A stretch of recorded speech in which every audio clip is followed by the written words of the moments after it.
Tarihin en eski kompleks yapısı nedir? Bu sorunun cevabı birkaç sene öncesine kadar Çatalhöyük harabeleri, Darankulak kalıntıları, Mısır piramitleri gibi M.Ö. 5000 ila 7000 sene öncesine dayandığı düşünülen yapılardı. Fakat sonra ülkemizdeki Göbekli Tepe'nin keşfiyle bir anda medeniyetin ve kompleks yapı tekniklerinin M.Ö. 10.000'li yıllara kadar uzandığını gördük. Ve ana akım tarihin bu bariz keşfi kabul edip kitaplara yavaş yavaş geçirmeye başlaması yaklaşık 20 sene sürdü. Günümüzde ise yeni keşfedilen bir yapı bu tarihin üzerine bir 15.000 sene daha ekleyip medeniyetin aslında bildiğimizden çok daha eski bir tarihte de var olduğunu bize kanıtlamaya çalışıyor. Endonezya'da bulunan Gunung Padang yapısı. Kanıtlamaya çalışıyor diye özellikle dedim çünkü bir grup bilim insanı cesurca bu yapıyı bize sunmaya çalışsalar da ana akım tarih şu an onun üzerini örtmek için elinden geleni yapmaya başladı. Ve bu savaşı kim kazanırsa ya insanlık tarihinin kayıp geçmişine ışık tutacak ya da onu senelerdir olduğu gibi karanlığa mahkum edecek. Gerçeği Bula hoş geldiniz.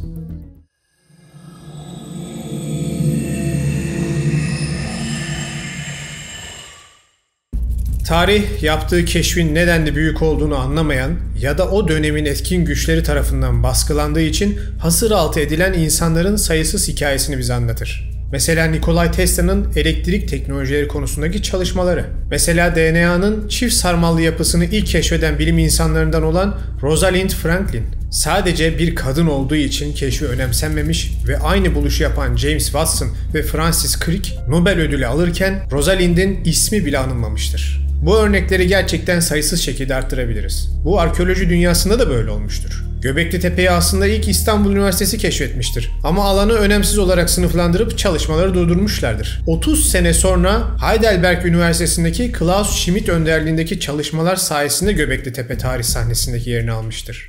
İşte buna benzer örneklerden bir tanesi de 1914 senesinde Hollanda İmparatorluğu döneminde Java Adası'nda yaşandı.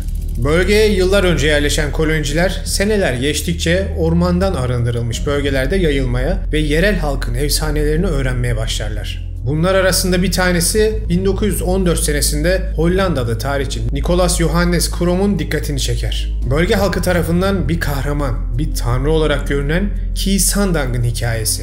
İnsanları yaklaşan kötülükten ve felaketten korumak için teraslardan oluşan kutsal şehri bir gecede inşa eden bir tanrı kahraman. İşte bu hikayeden yola çıkan Nikolas bölgeyi keşfe gider ve sık ormanlar tarafından yutulmuş bir yerde gördüğü sıra dışı tepeyi kitabında bize şöyle anlatır. Bir dağın tepesinde oyulmuş 4 büyük teras dikey kesitlere sahip andezit sütunlar ile birbirine bağlanmış. Bir mezarlığı andırırcasına sütunların kimisi toprağa dikey olarak saplanmış.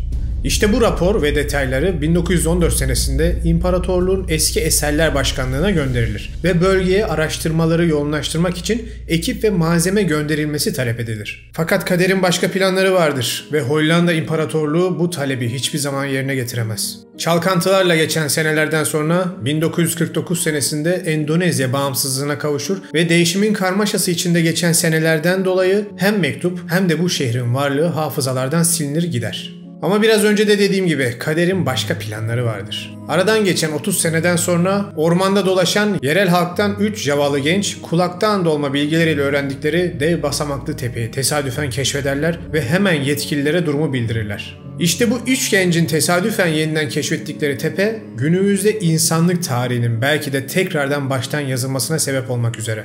Haberin ardından Endonezya Arkeolojik Araştırma Dairesi hızlı bir şekilde bölgeye ekiplerini gönderir ve çalışmalar başlatılır. Göze çarpan ilk detay uzunlukları 3 ila 5 metre, ağırlıkları ise 250 kilo ile 1 ton arasında değişen devasa taş bloklardı.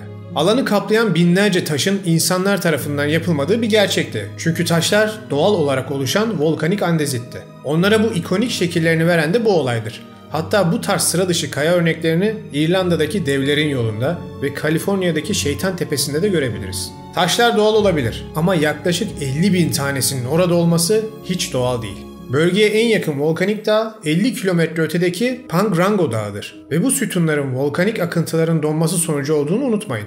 Ayrıca tepenin zeminden 90 metre yukarıda olması ve taşların genel olarak belirli ebatlarda kesilmiş olması da birilerinin o taşları civardan alıp yapının en tepesine çıkarıp dizdiğini bize gösteriyor. İyi de bunu kim, neden yapmış olabilirdi?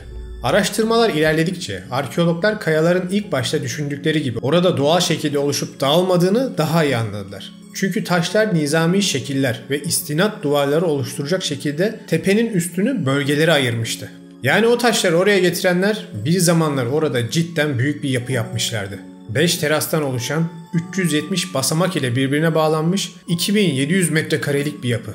Fakat aynı bizim Göbekli Tepe araştırmasında olduğu gibi son derece büyük bir hata yapıldı. Arkeologlar yaptıkları araştırma sonrası alanın 2500 ila 3000 senelik bir harabe olduğunu keşfettiler. Ama esas garip olan bu yaş grubundan bir yapının tarih için çok da önemli bir haber olmadığı kanısına varılıp araştırmalar durduruldu.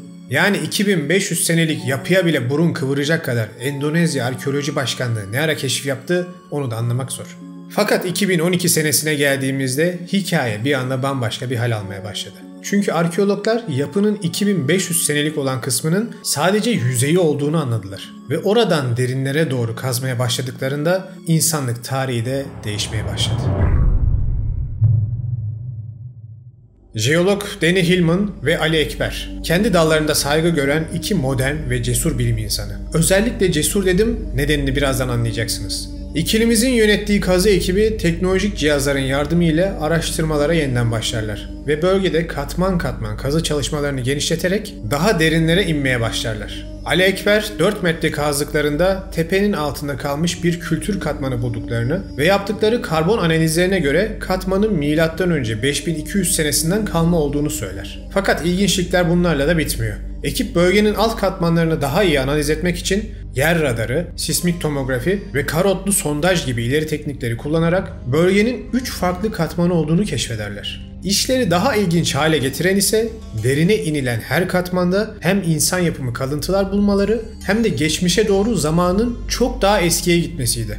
İlk katman biraz önce de dediğim gibi 2500 ila 3000 sene öncesine ait. 4 metre aşağıdaki ikinci katman 7500 ila 8000 sene öncesine ait ve 15 metre derinlikteki üçüncü katman ise akıl almaz bir şekilde neredeyse 28 bin yıl öncesine ait. Böyle bir şey nasıl olabilir? En basit haliyle 4 metrelik katmanı baz alırsak ve yapı 7500 yaşında desek bu Sümer medeniyetinden bile 3000 sene öncesi demek. Fakat 28 bin yıl öncesinden bahsetmek işte bu bildiğimiz anlamda insanlık tarihinin baştan yazılması ve önceden bildiğimiz neredeyse her şeyin eksik olması demek. Düşünün buz devrinden bile öncesinden bahsediyoruz. Ekip bu sıra dışı bilgiden sonra derinlikleri daha iyi analiz etmek için ellerinden gelen her şeyi yaparlar ve yapının katmanları içinde birbirine bağlı olarak gitgide daha derine giden 3 büyük yapı daha keşfederler. İşin rengi değişmiştir. Artık sadece yüzeyinde yıkılmış bir yapı olan bir tepeden bahsedilmiyordur. Tepe gibi görünen şey binlerce yıl boyunca farklı dönemlerde üst üste inşa edilmiş 15 hektarlık bir alanı kaplayan koca bir basamaklı ya da teraslı piramiti andıran bir oluşumdu.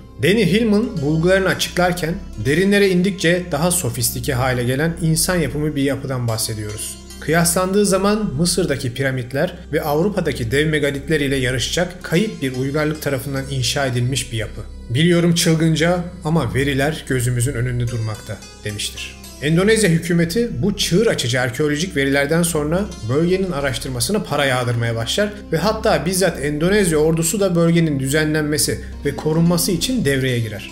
Dönemin başbakanı Susilo Bambang Yudhoyono site için insanlık tarihi için son derece önemli bir keşif demiştir. Fakat Danny Hillman ve Ali Ekber için sıkıntılı dönemlerde başlamak üzeredir. İkilimize tepkiler hiç beklemedikleri bir yerden gelir. Bizzat kendi meslektaşlarından. Hatta Danny Hillman yaşananlardan sonra şu lafı diyecektir. Bulduğumuz bu tarihi değiştirecek buluntular arkeoloji dünyasındaki meslektaşlarımın meğerse isteyecekleri son şeymiş.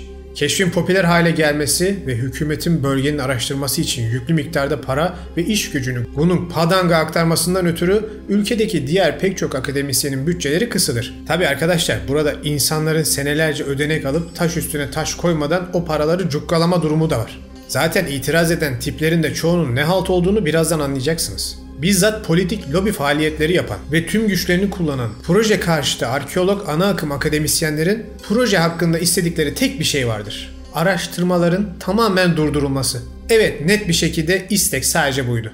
Nedeni ise şuymuş.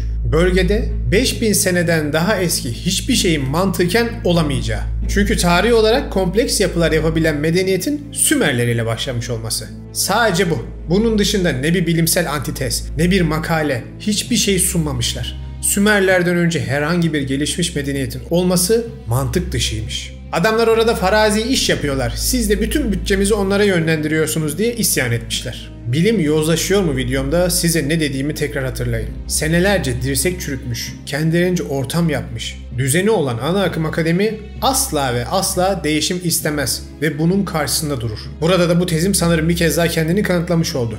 Danny Hillman bir röportajında şunları demiştir. Bu iddialarım ile kendimi kaynar suya attığımın farkındaydım. Her ne kadar ileri sürdüğümüz bulgular tamamen bilimsel veriler olsa da burada çok daha büyük bir zorlukla savaşıyorduk. İnsanların kalıplaşmış inançları ile. Bölge onu kaplayan ormanlardan temizlenip yeni kazı alanları açıldıkça 4 metre derinlikteki ikinci kültür katmanında M.Ö. 5200 senesine dayanan bu madeni paraya benzeyen kalıntı bulunur. Arkeologlar bunun gerçekten bir madeni para mı yoksa bir süs eşyası mı olduğunu tartışmaya devam ediyorlar. Bunda tartışılacak ne var ki derseniz önemi şu. Eğer bu nesne bir madeni paraysa ve 5200 sene öncesine ait ise bu bildiğimiz haliyle ilk madeni para M.Ö. 7. yüzyılda Lidyalılar tarafından basılmıştır bilgisini tamamen değiştirir. Fakat bunun için katmandaki kazıların genişletilip benzer sikkelerin bulunması lazım. Yine aynı katmanda insanları şaşırtan bir keşif daha yapılır. Yapının teraslı piramit şeklinde olduğunu söylemiştim. İşte bu istinat duvarlarının blokları arasında antik bir harç bulunur. Harcın yapısı ise %14 kil, %45 silika ve %45 demirdir. Şimdi bu da ilginç. Çünkü bildiğimiz anlamda demir çağı M.Ö. 1200'lerde başlamıştı. Ondan önce bu tekniğin çok basit şekilde M.Ö. 2000'lerde Kaman Kale Höyük'te kullanıldığını biliyoruz. Fakat burada da hemen heyecanlanmadan düşünmemiz gereken bir gerçek var. Bölge eriyik volkanik maddeleriyle dolu. Yani bir şekilde o harcın içinde demir olması %100 bu insan yapımıdır demek değil. Volkanik aktiviteden kalan materyaller de olması olası.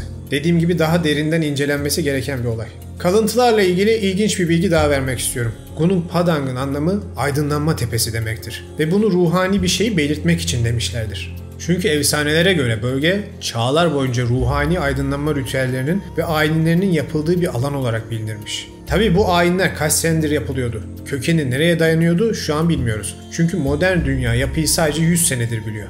Hatta Endonezya hükümeti de dediğim gibi 1979'da bölgeyi yeniden ele almış. Yani bu ritüelleri yapanlar ya çok eskiden yapan kişilerdi ya da bölgeyi bildikleri halde kimseyle paylaşmamış kişilerdi. Ama bölgenin isminin aydınlanma tepesi olması, üzerinde yıkılmış dev bir harabenin olması ve onu 1914'te keşfeden Hollandalı kaşifin dediğinin aksine aslında bir mezarlık olmaması, çünkü hiç insan kemiği bulunamamıştır. Buranın gerçekten de daha ziyade bir tapınakvari bir alan olduğu fikrini destekliyor. Şu da bir ekstra bilgi olsun. Rahipler bölgedeki taşların ruhsal aydınlanma ve meditasyon için özel nitelikleri olduğuna inanırlar. Şimdi bu kulağa biraz farazi bir yaklaşım gibi geliyor olabilir. Ama cidden bunun incelemesi yapıldı ve adamların dediğinin doğru olduğu ortaya çıktı. Taşlar gerçekten de yüksek miktarda elektromanyetik yayılım yapıyorlar. Bu ilginç bir buluş. Fakat doğal da olabilir. Çünkü volkanizmadan dolayı bu tarz bir etki görülmesi normal. Ama cidden ilginç olan şey ise taşlarla etkileşime girildiğinde bazılarının müziksel frekanslar üretmeleri. Şimdiye kadar yapılan araştırmalarda Batı müziğinde kullanılan 4 frekansın taşlara vurulması sonucu elde edildiği tespit edilmiş. Eski medeniyetlerin seslerle olan derinlemesine ilişkisini düşünürsek bu pek de yabana atılacak bir bilgi değil. Aslında son derece ilginç. Bu arada arkadaşlar kanaldaki videoların çoğunda ve bu videoda da iddialarda geçen belgeleri, kaynakları, kitapları açıklama kısmında paylaşıyorum. Merak edenler o kısma bakmayı unutmasınlar. Tüm kaynakları eklemem imkansız ama en azından bu verilerin olduğu sitelere ya da PDF'lere ekliyorum. Fakat tüm bu sıra dışı keşifler ardı ardına gelirken bölgede hiç beklenmeyen bir gelişme yaşanır. Endonezya seçimlerinde hükümet değişir ve Susilo Bambang'in yerine Joko Widodo seçilir ve ana akım arkeoloji sonunda hayallerine kavuşur. Widodo seçildikten sonra yaptığı ilk işlerden birisi Gunung Padang'daki araştırmaları tamamen durdurmak olur. Widodo halen yönetimin başında ve günümüzde halen Gunung Padang araştırmaya kapalı durumda, kaderine terk edilmiş şekilde duruyor. Peki ne oldu da son bir hafta 10 gündür bu piramidin varlığı yeniden gündeme oturdu? İşte burası önemli. Çünkü bu noktada insanlık tarihini baskılamaya çalışan insanların bir kez daha nasıl saldırıya geçtiğini göreceksiniz. 20 Kasım 2023.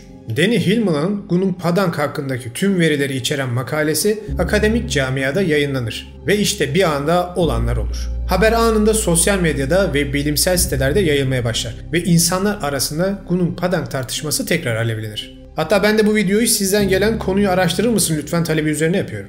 Makale özetle size biraz önce sunduğum tüm verileri son derece teknik bir şekilde bizzat alanın baş arkeoloğu tarafından hazırlanmış hali. Fakat ilginç bir şekilde arkeoloji dünyası bu makalenin Nature gibi ana akım akademinin sıkı kontrolünde olan bir kanalda yayınlanmasına şok olurlar. Hatta şu an bu sebepten ötürü Nature dergisi ve makaleyi yayınlayanlar hakkında soruşturma başlatıldı.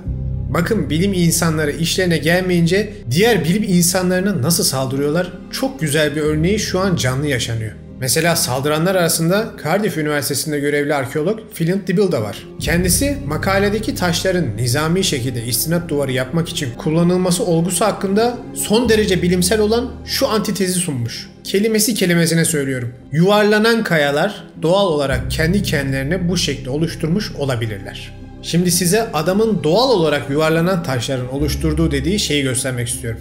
Bir başka örnekte New Haven, Connecticut Eyalet Üniversitesi'nde görevli arkeolog Bill Fairley. O da makaleye karşı sunduğu antitezinde bölgede hiçbir insan kemiği ve avcı toplayıcıların ısınma kaynağı olan kömür kalıntısı henüz bulunmadığı için buranın insanlar tarafından yapılmış olamayacağını söylemiştir. Çünkü ona göre o tarihlerde yaşayan toplumlar en fazla avcı toplayıcı olabilirlermiş ve onlar da mutlaka böyle yerleri mezar olarak kullanıp ateş yakarlarmış. Ya arkadaş, şimdi isyan edince etli oluyorum ama artık yuh yani. Bilim ne ara bu kadar kalıpların içine sıkışır oldu? Ya makaleyi yazan Elinoğlu değil, son derece saygın, senelerce ömrünü arkeoloji bilimine adamış bir kişi. Düzgünce makalesini yayınlamış ve durdurulan çalışmaları birlikte tekrar yürütelim demiş.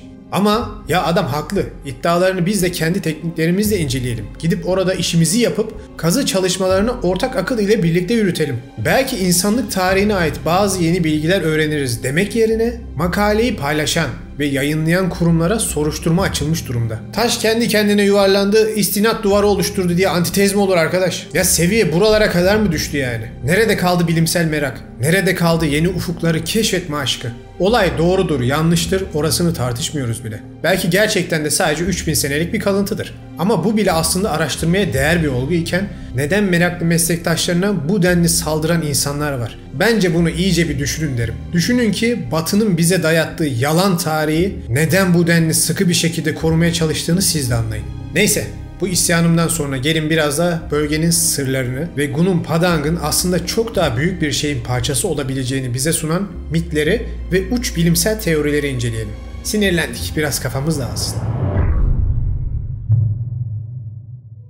Geçtiğimiz haftalarda hatırlarsanız Mu kıtası ile ilgili bir video yapmıştım. Ve size o videonun sonunda önceden mit olarak görülen kayıp kıtaların günümüzde aslında pek de mit olmadıklarına dair kanıtlar bulduğumuzu anlatmıştım. Misal Atlantis ile ilişkilendirilen Bibini yolu, Hindistan, Madagaskar birleştiren Lemurya kıtasına ait kalıntılar, Yeni Zelanda'nın seneler önce batmış dev bir kara parçasının kalıntıları olduğu gibi örnekler. İşte tarihin karanlığında kaybolup gitmiş ve sırrını günümüzde çözmeye başladığımız bir kıta daha var. Kadim Sundaland toprakları. Haritayı açıp Tayland körfezinden başlayıp Endonezya'ya, oradan da ta Papua Yeni Gine'ye kadar gittiğinizde bölgenin sanki kırılmış kalıntılar gibi etrafa dağıldığını görürsünüz. Aslında gerçekten binlerce yıl önce parçalanmış ve sulara gömülmüş bir kıtaya bakmaktasınız. Bundan 20.000 sene önce buzul çağında dünya çapında deniz seviyeleri günümüzden 150 ila 200 metre daha alçaktı. Ve bugün parça parça gözüken bu yerde büyüklüğü 2 milyon kilometre kare olan Türkiye'nin 2,5 katı büyüklüğünde bir kıta parçası vardı. İşte deminden beri videoda bahsettiğim Gunung Padang'ı da içinde bulunduran Java Adası o zamanlarda bir ada değil, bu kara parçasının güney ucunda bulunan bir yerdi. Ve dünyanın kuzey ve güney uçları buzlarla kaplıyken bu ekvatoral bölgede yaşam tüm çeşitliliği ile insanlara ev sahipliği yapıyordu. Fakat günün birinde yaratıcı tanrı Debata dünyanın yozlaşmasından ve kirlenmesinden ötürü büyük bir tufan göndererek gezegendeki tüm canlıları yok etmeye karar verir. Büyük seller kıtaları yutarken son kalan iki insan çıkabildikleri en yüksek dağa sığınırlar. Lakin sular o kadar amansızdır ki dağı bile yutmak üzeredir. Davata yaşanan yıkım sonrası pişman olur ve bu son iki insan da ölmeden hemen önce tufanı durdurur. Tam bu esnada kalan canlıların sığındığı toprak parçaları yüzeye çıkarlar ve Endonezya adalarını oluştururlar. Kurtulan 2 kişiden ise insanlık yeniden çoğalır. Hep aynı hikaye değil mi? İstisnasız dünyanın neresine giderseniz gidin aynı şekilde karşınıza çıkmaya devam edecek. Çünkü bu bir mit değil, bu bir anı. Hem de travmatik ve asla unutulmayacak bir anı. Bu sebepten de inancı, kültürü ne olursa olsun tüm insanlık tarafından nesilden nesile anlatılmaya devam etmekte. Ve o gün yaşanan bu yıkımı bugün sadece haritaya bakarak siz de anlayabilirsiniz. 12 ila 13 bin sene önce erken dry ice yani tufan olarak bildiğimiz dönemde yaşanan dev seller sonrası koca kara parçasından geriye kalan sadece bu. Denizin sularına gömülmüş, keşfedilmeyi bekleyen neler olduğunu tahmin bile edemeyiz. İşte bu yıkımın gerçeği insanı şunu düşünmeye itiyor. Ya mit diye dinlediğimiz çoğu hikaye gerçekse ve unutulmuş bir medeniyetin gölgelerinden başka bir şey değilse? Kim bilir, belki de Java halkının anlattığı efsanelerde bir gerçeklik vardır. Miti hatırlayın. Gunung Padang'ı tanrı kahraman Ki Santang'ın halkı yaklaşan kötülükten korumak için yaptığını anlatıyorlardı. Kocaman bir tepenin içinde saklanmış yeraltı odaları ile teraslı bir piramite dönüştürülmesinin de sebebi belki insanları yaklaşan yıkımdan koruyacak bir sığınak yapmaktır. Kayaların yuvarlanıp duvar örmesinden en azından daha mantıklı bir yaklaşım olduğu kesin. Gerçekler nedir, ne değildir bunların hepsini zaman gösterecek. Eskiden tufan dinlerin uydurduğu düşünülen bir olgu iken bugün dünyanın dört bir yanında kalıntılarını buluyoruz. Kayıp kıtalar çocuklara anlatılan hikayeler iken bugün gerçek olduklarını keşfediyoruz. Ve tarihi senelerdir ana akımın gücünü elinde tutan Batı medeniyetlerinin bize dayattığı şekliyle öğrenmeye zorlanırken bugün insanlığın medeniyet geçmişinin sandığımızdan çok daha eskiye dayandığını öğreniyoruz. Ve bunu da bulduklarını konuşmaktan korkmayan tarihçilere borçluyuz. Gerçekten bilimin o sonsuz merak aşkını içinde taşıyan cesur insanlar oldukça da gerçeklerin er ya da geç karşımıza çıkacağını ve binlerce yıldır bize dikte edilen kalıplar yerin dibine batarken insanlığın gerçekliğinin de suların ve toprağın altından karşımıza çıkacağına inanıyorum. Bu uğurda bizim gibi normal vatandaşların da tepkisi çok önemli. Sadece Gunung Padang için demiyorum. Dediğim gibi belki de sadece 3000 senelik bir harabedir. Belki de 28.000 seneliktir. Olay o değil. Olay bizlerin bu iddialara açık fikirlilik ile yaklaşıp kendimizin de araştırmalarımızı yapıp yapan insanları da desteklememizdir. Desteklemeliyiz ki bu insanlar da cesaretle araştırmalarına devam etsinler. Ana akımın karanlığı altında susturulup unutulmasınlar. Ancak bu şekilde insanlık günün birinde gerçeği bulur. Videoyu izlediğiniz için hepinize teşekkür ederim. Bu sizlerden gelen bir talep üzerine ele aldığım bir konuydu. Umarım faydalı olmuştur. Tekrar belirtiyorum, pek çok kaynağı açıklama kısmına bıraktım. İngilizce içerikler ama Chrome'un sayfa çeviri özelliğiyle okuyabilirsiniz. Siz de lütfen fikirlerinizi yorumlar kısmına yazın. Kanal artık büyüdü. Yorumları bir forum olarak kullanabilir, farklı insanlardan farklı fikirler edinebilirsiniz. Bir sonraki hafta görüşene kadar kendinize iyi bakın.